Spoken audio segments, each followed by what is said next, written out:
ఏదైతే అందరూ land order గురించి మాట్లాడుతున్నారు, నాకైతే ఎందుకనో స్టేజ్ మీద విజయ్ కుమార్ గారు ఉన్నారు. వీళ్ళందరూ ఐఏఎస్లు ఐపీఎస్లు చదువుకున్న విద్యావంతులు. వీళ్ళు ఎప్పుడైతే డెహ్రాడూన్లో కోచింగ్ అవుతారో చట్టం దృష్టిలో న్యాయం దృష్టిలో మా ప్రాణం పోయే వరకు ప్రజల కోసం పనిచేయాలని ఒక గోల్ పెట్టుకొని ఆ ఉద్యోగం చేస్తారు. ఈరోజు ఒక డిపార్ట్మెంట్ని నేను మాట్లాడదలుచుకోలేదు. ఎంత కర్మ అంటే లెజిస్లేటరీ ఎగ్జిక్యూటివ్ రెండు కలిసిపోయినా సరే జ్యుడిషియరీ వ్యవస్థ అనేది ఒకటి ఉంది కాబట్టి ఈరోజు ఈ భారతదేశం మనుగడ జరుగుతుందని మీరు భావించారు.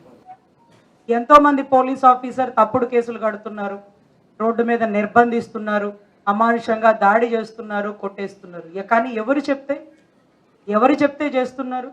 ప్రతి ప్రమోషన్, ప్రతి ట్రాన్స్ఫర్, ప్రతి ఎమ్మెల్యేతో కూడుకున్న విషయం. ఆ కలెక్టర్ ఆ ఏరియాకి రావాలంటే ఆ మినిస్టర్ చెప్పాల్సిందే. ఆ ఎస్ఐ ఎక్కడికి ట్రాన్స్ఫర్ అవ్వాలంటే ఆ ఎమ్మెల్యేతో మాట్లాడుకోవాల్సిందే. సరస్వతీదేవిని రోడ్డు మీద గేటు దగ్గర నుంచోబెట్టేస్తున్నట్టు ఉంటుందండి. వాళ్ళు నా కళ్ళ ముందు చేతులు కట్టుకున్న ఎంఆర్ఓ గారు లేకపోతే ఒక డిఎస్పీ స్థాయి వ్యక్తి గేటు దగ్గర నుంచొని ఎమ్మెల్యే గారు 10 బయటకు వచ్చేస్తారని వాళ్ళు నుంచుంటే ఎందుకు సార్ కూర్చోండి సార్ అంటే ఆ పర్లేదులేండి మళ్ళీ సార్ వస్తారు అంటే ఏం జరుగుతుంది వ్యవస్థలో నాకు అర్థం కావట్లా. అందరూ పోలీసుల్ని తిట్టేద్దాం, కానీ మేము చదువుకున్న వాళ్ళం కదా. ఒక ఎస్ఐ పరుగు పందెంలో పరిగెడుతుంటే గుండెపోటు వచ్చి చనిపోయాడు కూడా చాలా దాంట్లో. అయినా కానీ ఇంకొక ఎస్ఐ పరిగెడతాడు. అంటే 2-3 సంవత్సరాలు కుటుంబాలకి దూరంగా ఏదైతే ఎస్ఆర్ నగర్ గేట్లో బస్ స్టాండ్లో టీ తాగుట, కరోల్ బాగ్ సెంటర్లో రోడ్ల మీద కూర్చొని పుస్తకాలు చదువుతూ ఈరోజు ఒక స్థాయిలో ఐఏఎస్ ఐపీఎస్ క్యాడర్కి వచ్చిన వీళ్లతో మీరు చెంచాగిరీలు ఊడిగాలు చేపిస్తుంటే వాళ్ళకి తెలుసు అది తప్పని. పెనుమాకలో ఆపడం నిర్బంధించడం తప్పని అక్కడ ఉన్న ప్రతి పోలీస్ ఆఫీసర్కి తెలుసు. 2017-18లో గౌరవ డిప్యూటీ సీఎం గారు అదే పెనుమాకకు వచ్చినారు. రైతుల సమస్యల గురించి ఒక ఉద్యమం చేసినారు, రోడ్డు మీద ర్యాలీలు చేసినారు. మరి అప్పుడు ఎవరెవరు నిర్బంధించినారు?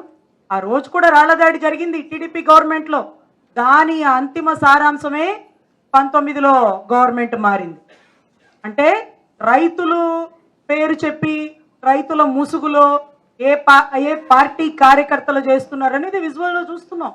కానీ బలమైన మీడియా తిమ్మిని బంపిని చేస్తుంది, నందిని పంది చేసేస్తుంది. అదే ఆశ్చర్యం అవుతుంది. 10 సార్లు అబద్ధం అంటే అబద్ధం నిజమైపోతుందండి. చాలా ఆశ్చర్యం. అదే మాదిరిగా గతంలో కూడా గత గవర్నమెంట్లో కూడా పవన్ కళ్యాణ్ గారు ఉద్యమించారు.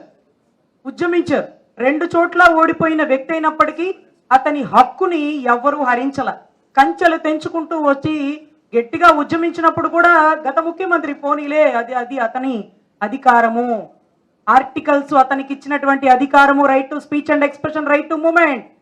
కానీ ఈ ప్రభుత్వంలో ఏమైపోయినాయి? వచ్చిన వాళ్ళు మాజీ మంత్రులు, వయసు రీత్యా పెద్దవాళ్ళు నాటి రోడ్డు మీద మీరు కోడిగుడ్లు లేపిస్తూ పెద్ద పెద్ద బండరాళ్ళు కార్లు పగలగొడుతూ విజువల్స్ ఉన్నా సరే వాళ్ళ మీద కేసులు పెట్టకుండా ఇంకా మీరు మాట్లాడుతున్న ధోరణి చూస్తుంటే మీ కల్లా రాజశేఖర్ రెడ్డి గారి కొడుకు కాదు, రాజారెడ్డి గారి మనవడే కరెక్ట్.